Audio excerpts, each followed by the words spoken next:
Good morning, Dan and Amy. We'll get back to the investigation into the Alexandria shooting and shooter momentarily, but turning local for just a moment. There's a lot going on where you live, if you live in Chicago and Illinois. One of the things, and of course, it's all bad. So It's all bad. warn I mean, you. seriously, you make me want to move every day. Well, And I told you that my neighbor came up to me. She was walking her dog and said, every time I listen to your show, I think I should pack up and move out of Illinois. I'm not making anybody do anything. I'm just reporting on what people in charge are doing. And if you draw the inescapable conclusion that there are better places to be, then... And we're victimized by their bad decisions. And it keeps coming. They keep piling on and piling on. Well, the second installment of Cook County property tax bills is set to go out by month's end. And the good news, the average Chicago property tax bill is only going to increase by 10% this year. So, Amy, for example, in your Pritzker-like compound in Lakeview. Yeah, right. My A-frame, my double wide. I mean, your seven-figure spread, that's going to be a significant hit. I mean, you can afford it. You can weather it. You're a big shot. Your money doesn't mean anything to you. Yeah, right. I got it. But for other people, I told you I pay more in taxes a month than I'm paying down the mortgage. Yeah, and that's the case with a lot of people, which is kind of wrong. Well, it tells you what's happening. Here's what's happening. The government is taking your home. And so I guess at some point you have to decide if you're going to take your home back or you're just going to let the government take it. And by the way, what are you getting in return for the liquidation of your home? Well, maybe something to consider. Yeah. So the average home in the city, the Tribune story pegs that at $224,000, pay $4,000 in property taxes this year, an increase of about $363. Suburban Cook, how about this? The average homeowner can expect to pay anywhere between 4 and 6.5% more, including in the south suburbs, where they're going to see an increase higher than the north suburbs. South suburban Cook County that has been turned into a demilitarized zone in part because of confiscatory property taxes. And they just keep piling on. Really? And, oh, by the way, what's the Southland? It is comprised mainly of minority majority communities that are all Democrats in charge. All Democrats in charge. And what are they doing to your homes, South suburbanites? I mean, with the exception of, Keith Pekow and Orland Park. And Tinley Park, with the exception of Orland and Tinley, Southwest. Right. Robbins, Dalton, Harvey. How is it going? City. How is it going? Fort Heights. Fort Heights. Oh, yeah. Chicago Heights. Ooh. How's it going down there? How are your Democratic, local, and state elected officials serving you? Things good? Commercial property also going to see increases. And I got to tell you, I mean, there's a building going up right near me in Streeterville that's projected to be complete like sometime next year. How much? The ask, as I understand it, they're asking $1,000 a square foot. What? So you're talking about a 1,100 square foot one bedroom that's going to sell like for $1.1 million. And that's then what the monthly fees are. If anybody thinking about this, I would just encourage you, just as a public service, go to lgis.co, which is the inventory of all the newspapers, community newspapers, news outlets I started, and look at the property tax analyses we've done of every region by region in Chicago and Cook County and the Collar counties. I got to tell you, you have to hate your money to buy in Chicago Metro right now. Even the few neighborhoods that over the last decade have not seen double-digit declines in real value, you're seeing, in the hot neighborhoods in Chicago, you're seeing like over a decade, they're up 3%, up 4%. You would be better to rent if you are going to stay here or have to stay here and put your money in the S&P. I'm not giving you financial advice. I'm just telling you what the math is. It's staggering. Staggering. So revolt or bolt, the operative question of the next election cycle, in my estimation.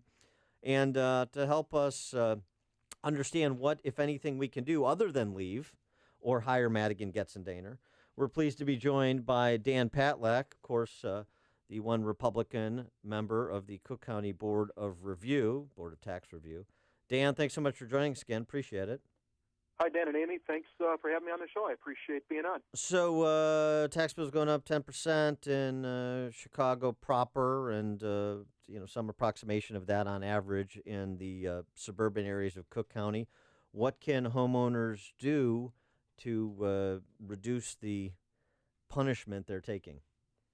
Well, Dan, just to address Chicago briefly, obviously, mismanagement of the city has resulted in a series of tax increases that are going to take place over the next several years, and property owners there will be paying more as a result. But to answer your question, the Board of Review, you can file an appeal. You can appeal your assessment, and you can potentially get a reduced deduction in the assessment, and as a result, your taxes won't be as high as they otherwise would be. But the real problem is the demand for money from all different taxing districts. Now, the ones that get the most money are your elementary schools, your high schools, to a lesser extent, your community colleges. What I would suggest to people is they take back control of those local taxing districts. Put together a slate that's committed to fiscal conservatism, and take over those schools and start managing them in a more effective, fiscally conservative way. And by the way, just on the commercial property piece of this too, just the story came over the transom. The Northbrook Hilton, so on the Tony North Shore, Northbrook Hilton just hit with a $23 million foreclosure suit. This is breaking news in Cranes.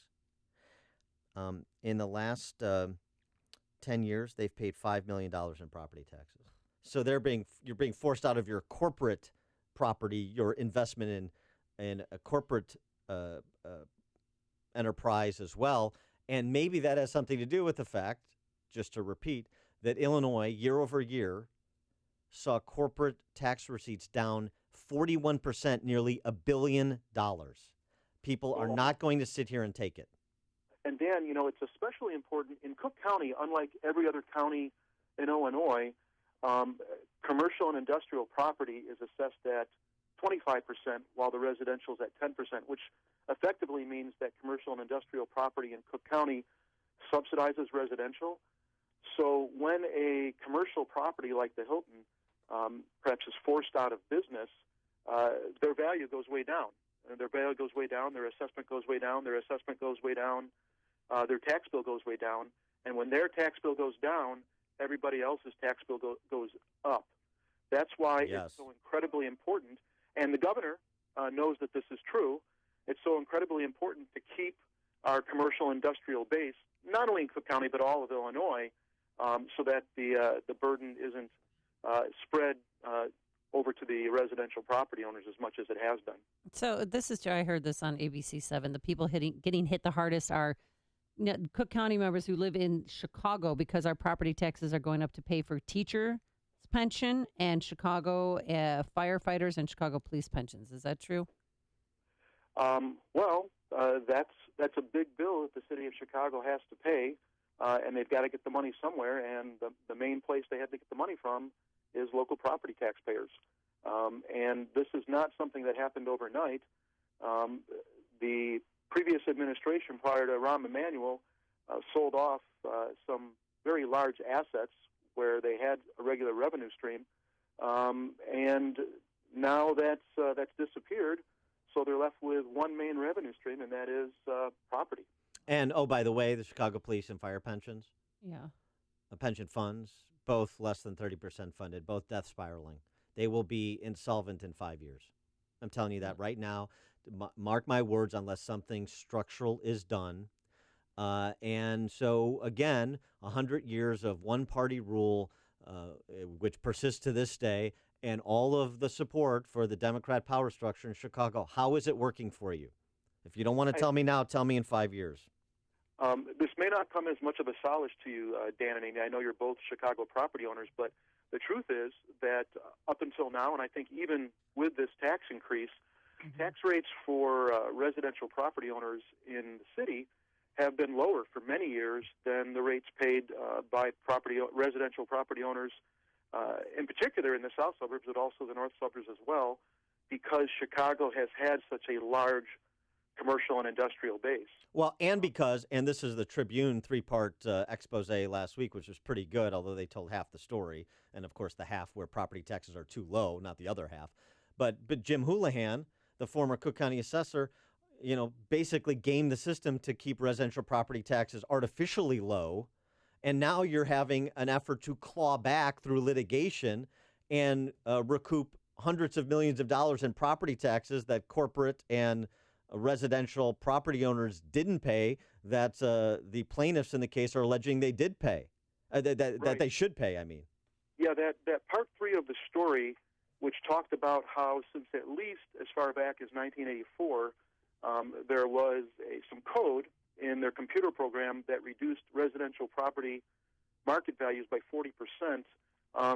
It was interesting to read, and it wasn't such a big surprise to me because I can remember as a first-time property owner in the late 1980s, seeing the market value on my house and saying to myself, gee, I know my house is worth a lot more than that. And then talking to friends and having them say the same thing, that they thought that the assessor had undervalued their property. Well, evidently, the assessor was doing that with all residential property. Yeah, for political reasons, but now it's flipped.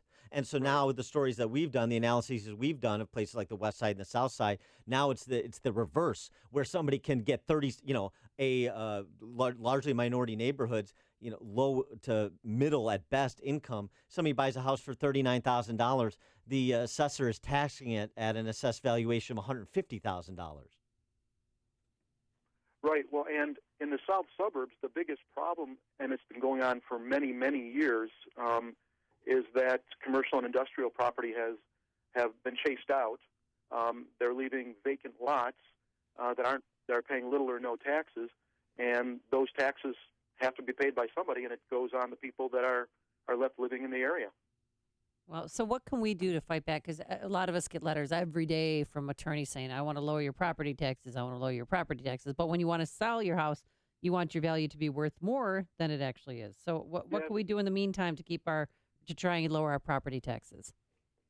Well, I do about 50 assessment appeal seminars every year throughout my district. My district is the vast majority of suburban Cook County, some small portions of Chicago.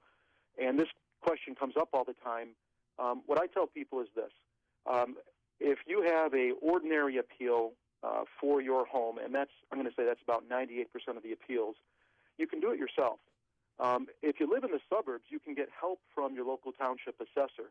That is the assessor from Wheeling Township or Bremen Township or Rich or Thornton Township, wherever you happen to be. They will help you file an appeal at the Board of Review. And if you come to my seminar, we give all the basic information about how to file an effective appeal. Now, some people ask, should I hire an attorney? Do I have a better chance if I'm represented by an attorney? And I tell people, I think this is simple enough. You can do it yourself. However, if you feel the need to have professional representation, and as you said, Amy, you and I and everybody else gets letters and postcards in the mail soliciting our business. If you don't want to do the work, or if you just don't feel you can handle it, then sure, hire an attorney. They're going to charge you.